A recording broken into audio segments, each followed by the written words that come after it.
Salam kerahiman. Hari ini tanggal 28 April. Kita akan baca dari 3 nomor. 1520, 1540, dan 1541. Kita mulai ya.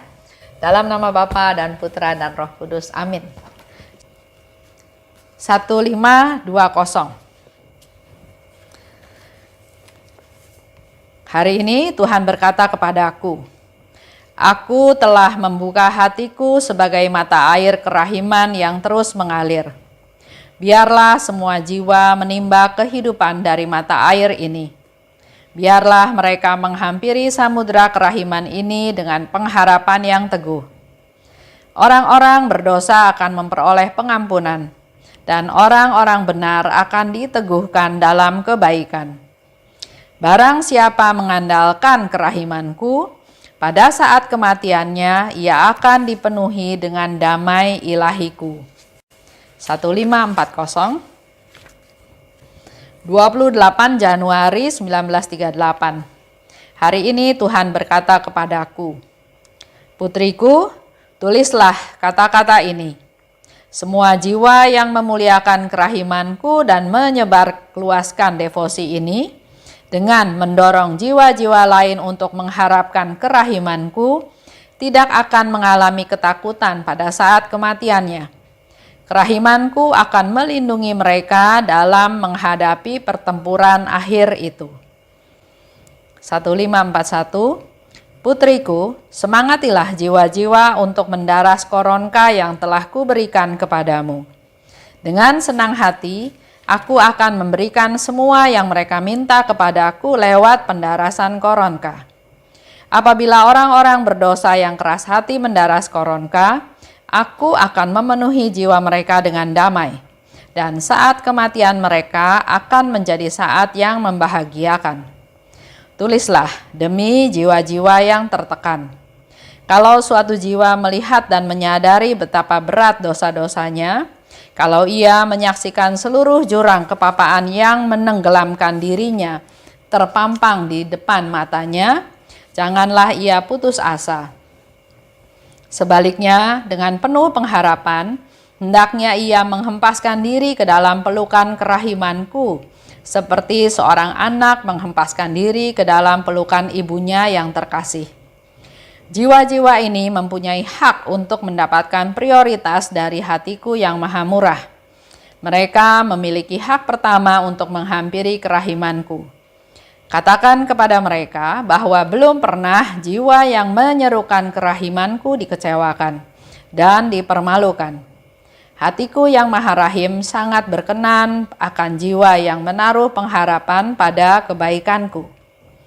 Tulislah bahwa kalau mereka mendaras koronka di dekat orang yang menghadapi ajal, aku akan berdiri di antara Bapakku dan orang yang menghadapi ajal itu.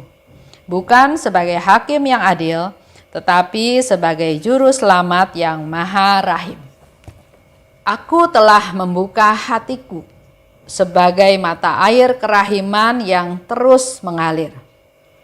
Biarlah semua jiwa menimba kehidupan dari mata air ini. Biarlah mereka menghampiri lautan kerahiman ini dengan pengharapan yang teguh.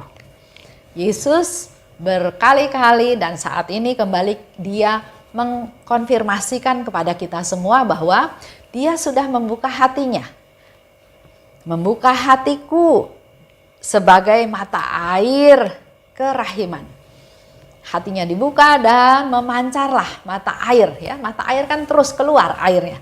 Mata air kerahiman yang terus mengalir bagi jiwa-jiwa yang menimba kehidupan dari mata air tersebut. Jadi menerima mata air tersebut, menimba, terus membutuhkan, mengambil, menimba dari mata air tersebut.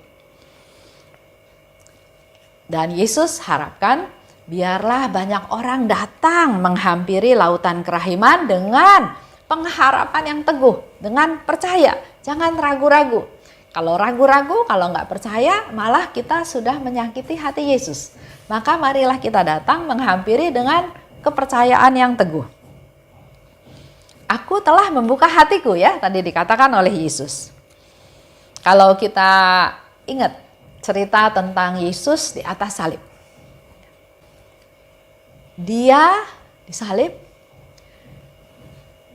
lambungnya ditusuk oleh tombak dan terbukalah air mata kerahiman. Ya, mata air kerahiman terbuka, memancarkan sinar-sinar kerahiman. Darah dan air. Darah yang melambangkan memberi kehidupan baru, dan juga air yang menyucikan, menghapus dosa-dosa kita semuanya. Yesus membuka hatinya. Nah, kalau kita lihat penderitaan Yesus, sebetulnya ada tahapan-tahapannya apa yang Yesus derita ya. Pertama, dia membiarkan dirinya ditangkap. Kedua, dia ditampar mukanya.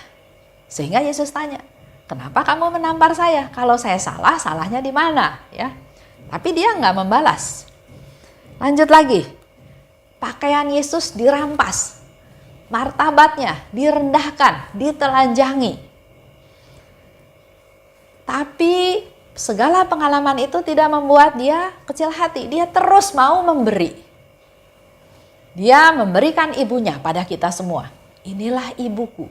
Dan kita semua diberikan kepada Bunda Maria. Inilah anakmu. Dia nggak ngutuk pembunuhnya. Para algojo, para serdadu. Dia nggak mengutuk.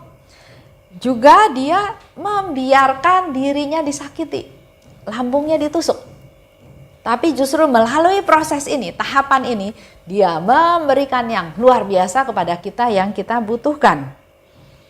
Menjadi sumber kerahiman yang tak terselami. Apa saja yang ada padanya, termasuk tubuhnya, ia sediakan buat kita manusia yang membutuhkan kerahiman.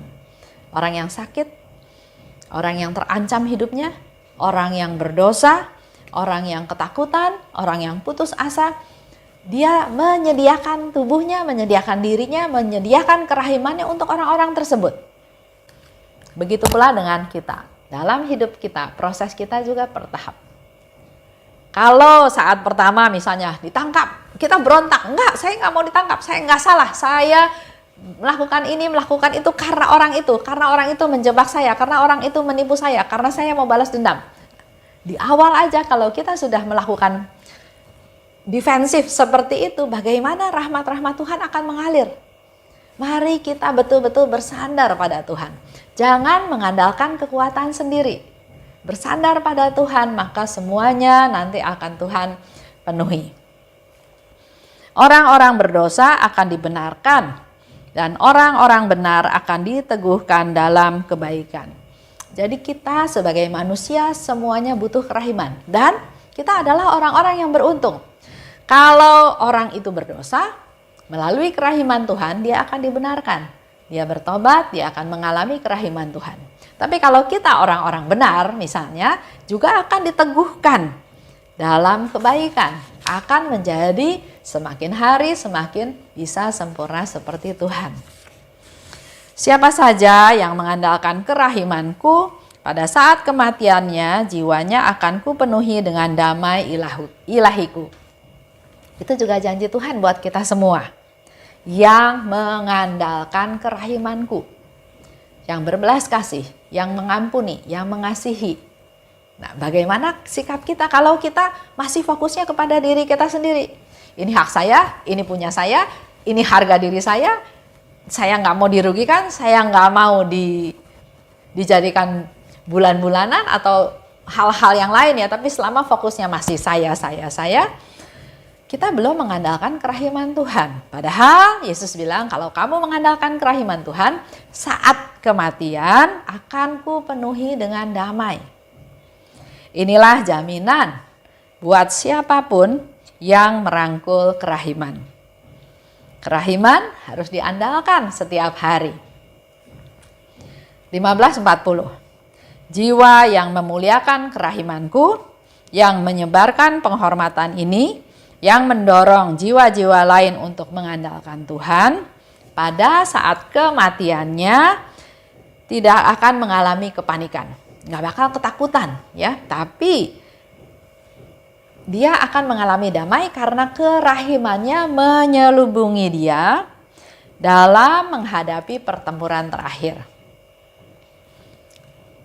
Di hari ini, Yesus membicarakan tentang saat kematian. Itu bukan untuk dihindari karena memang kita semua suatu hari akan mati. Ya, jadi dalam saat-saat kematian, Tuhan memberikan janji-janji, memberikan penghiburan, memberikan satu jaminan kepada kita semua. Pada saat kematiannya dia tidak akan mengalami kepanikan. Karena apa? Karena kerahimannya Tuhan membungkus, menyelubungi kita dalam menghadapi pertempuran akhir. Pertempuran akhir itu yang digambarkan dalam diary Faustina, di mana kalau kita sedang sekarat menjelang ajal, di sekeliling kita itu ada bayangan hitam yang menunggu mau menangkap jiwa kita pada waktu kita mati, lepas dari tubuh kita ya. Pada saat pertempuran terakhir, Tuhan akan menyelubungi kita, akan membungkus kita dengan kerahimannya. Jadi nggak perlu panik, nggak perlu takut.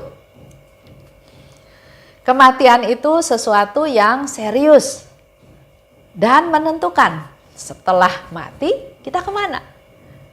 Ke purgatorium? Ke neraka?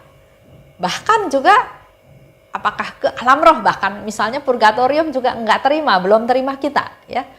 Itu saat yang serius, saat yang menentukan karena udah nggak bisa diulang lagi. Itu saat kematian. Jadi hendaknya kita manusia selalu menyiapkan diri untuk pertempuran terakhir itu. Caranya, mari kita dari sekarang memuliakan kerahimannya Tuhan. Tadi dikatakan di awal ya, jiwa yang memuliakan kerahiman Tuhan, jiwa yang menyebarluaskan kerahiman Tuhan, jiwa yang mendorong jiwa-jiwa lain untuk mengandalkan Tuhan, maka dia akan menyelubungi kita dengan kerahimannya pada saat kita menjelang ajal tersebut. Jadi mulai sekarang kita mulai memuliakan Tuhan, mengandalkan Tuhan dalam segala hal. Dan juga memberi semangat kepada jiwa-jiwa lain untuk mendaras koronka yang telah kuberikan kepadamu. Itu Yesus minta. Yesus minta kepada kita semua. Contoh, ada seseorang minta saya mendoakan dia karena dia sedang mengalami masalah. Saya bilang oke, saya akan bantu doa, tapi kamu juga harus berdoa. Dan ayo belajar doa koronka. Mula-mula dia kayak keberatan. Saya bilang enggak, gampang, pendek ya. Terus beberapa hari kemudian dia bilang oke Bu, saya minta teksnya. Saya kirim teksnya ya. Ada teks bahasa Indonesia, ada teks bahasa Inggris, terserah dia mau doa yang mana. Tapi artinya dia minta berdoa, minta didoakan, saya bantu dia berdoa, tapi dia sendiri juga harus mulai belajar. Nah disinilah yang saya lihat, inilah juga salah satu yang Yesus minta. Semangati jiwa-jiwa untuk mendaras koronka yang telah kuberikan kepadamu. Dengan adanya masalah, inilah menjadi satu peluang buat saya untuk bisa memperkenalkan, menceritakan atau sharing tentang doa koronka kepadanya. Untuk memuliakan Tuhan, berdoalah doa koronka. Dengan senang hati, aku akan memberikan semua yang mereka minta kepadaku lewat pendarasan koronka. Itu yang Yesus katakan. Melalui doa koronka, Yesus akan memberikan semua yang mereka minta. Dan Yesus memberikannya dengan senang hati. Dengan senang hati, dia akan memberikan apa yang diminta kalau mereka mendaras koronka. Mendaras koronka itu berdoa koronka dengan suara ya. Tapi bukan suara yang keras-keras. Tapi Bapa yang kekal. Untuk diri sendiri tapi itu diucapkan. Jadi selain diucapkan, telinga kita juga mendengar, membantu. Kalau buat saya membantu kita berdoa lebih khusyuk. Berdoa untuk orang yang berdosa. Berdoa dengan rendah hati dan dengan penyerahan diri. Apabila orang-orang berdosa yang keras hati mendaras koronka, aku akan memenuhi jiwa mereka dengan damai. Dan saat kematian mereka akan jadi saat yang membahagiakan. Bicara lagi tentang saat kematian. Yesus datang ke dunia untuk menyelamatkan umat manusia, supaya jangan ada satu orang pun lepas dari tangannya. Dia mau berkorban apa saja, dia menderita bahkan sampai wafat di kayu salib untuk menyelamatkan kita semua. Oleh sebab itu, titik penentuannya tadi yang saya katakan, saat kematian adalah saat serius, saat yang menentukan kita akan kemana. Oleh sebab itu, dalam hari ini Yesus berulang kali berbicara tentang saat kematian. Mari Bapak Ibu, hal itu nggak bisa kita hindari. Perlu menyiapkan diri dari sekarang. Untuk supaya pada saat kematian itu datang, kita nggak perlu panik, tapi kita sudah diselubungi oleh kerahimannya Tuhan. Dengan cara kita memuliakan kerahiman Tuhan, kita menyebarluaskan kerahiman Tuhan, dan berusaha mengajak orang-orang untuk berdoa koronka. Sehingga ada yang tanya sama saya waktu itu, Bu, kalau novena itu hanya doa koronka, saya kan doa di rumah aja, nggak perlu datang ke gereja, nggak perlu masuk ke dalam komunitas, nggak perlu kelompok. Betul, bisa sendiri. Tapi dia nggak sharing apa-apa kepada orang sekitar.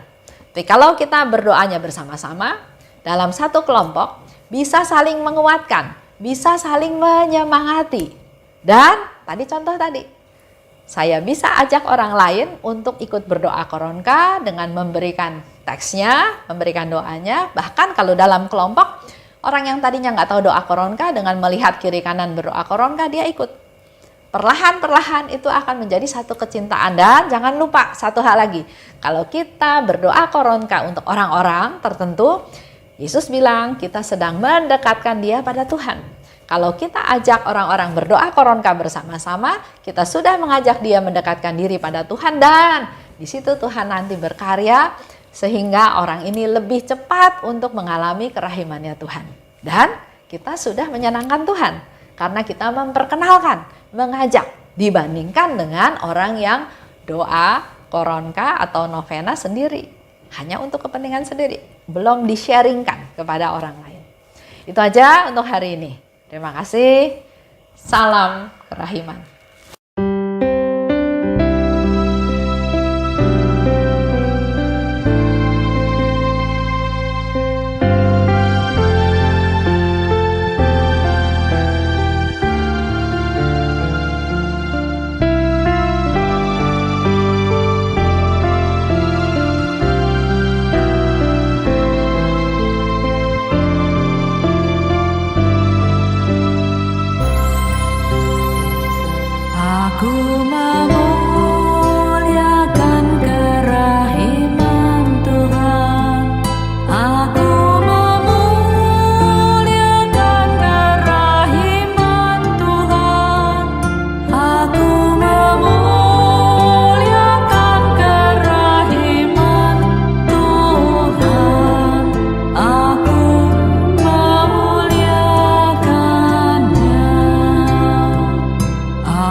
Aku